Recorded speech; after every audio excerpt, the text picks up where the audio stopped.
আজকে রুটির জন্য ঢ্যাঁড়সের তরকারি কীরমভাবে করবেন সেটা দেখাচ্ছি।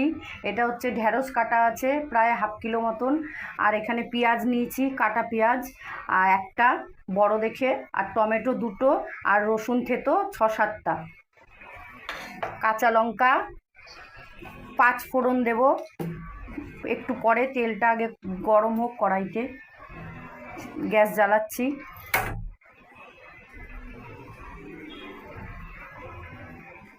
এই কড়াইতে 5 ফোড়ন দিলাম 1 চামচ মতন। এবার গ্যাসের ফ্লেমটা লো করে নিলাম, নিয়ে এবারে রসুনটা দিয়ে দিলাম, যে থেতো করা ছিল। রসুনটা একটু ভাজা মতন লালচে হয়ে আসলে আমি পেঁয়াজটা দেব।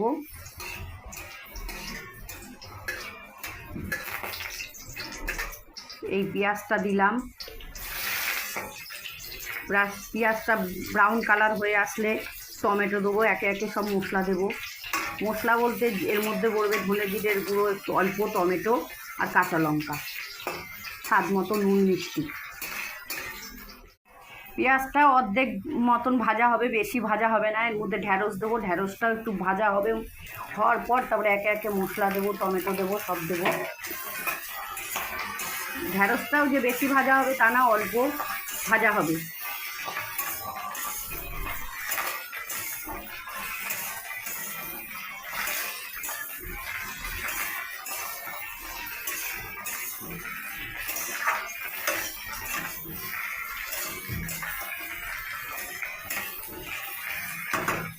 কাঁচা লঙ্কাটা দিলাম, টমেটোটা দিলাম।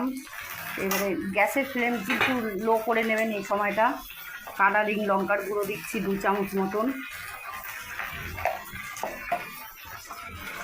ঝাল বেশি দিলাম না, কাঁচা লঙ্কা দিয়েছি 3টে মতন, আর হলুদ গুঁড়ো দিলাম আন্দাজ মতন। আর দেবো ধনে জিরের গুঁড়ো 1.5 চা চামচ মতন, দিয়ে এটাকে একটু নুন দেবো স্বাদ মতন, 1 চামচ দিলাম। এই 1.5 চামচের মতন নুন দিলাম, আন্দাজ করে আপনারা দেবেন আপনাদের মতন করে।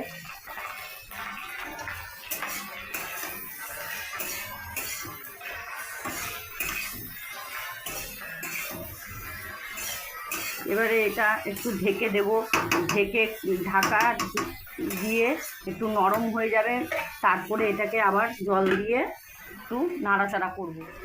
এই ঢাকনাটা খুললাম, খুলে এবারে দেখছেন একটু মজে এসছে। এবারে একটু চিনি দেবো স্বাদ মতন, অল্প করে স্বাদ মতো চিনি দিলাম, দিয়ে এবারে এটাকে নাড়াচাড়া করব।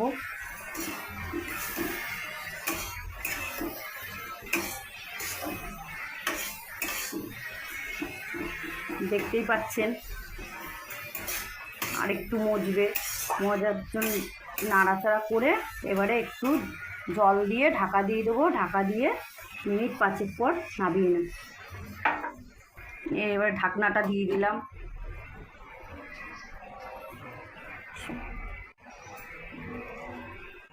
ঠিক আছে, এই ঢাকনাটা এবারে খুলে দেখছি, হ্যাঁ পুরোপুরি কমপ্লিট।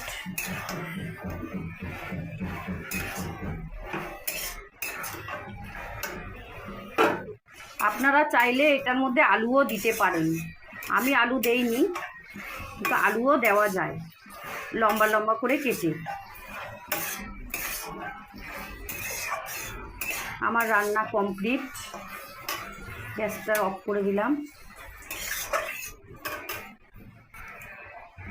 এবার ঢেলে নিচ্ছি তরকারিটা। আপনারা করবেন, করে ঘরে করে দেখবেন খেতে কেমন হয়েছে। আর পছন্দ যদি হয় আপনারা একটা সাবস্ক্রাইব করে দেবেন।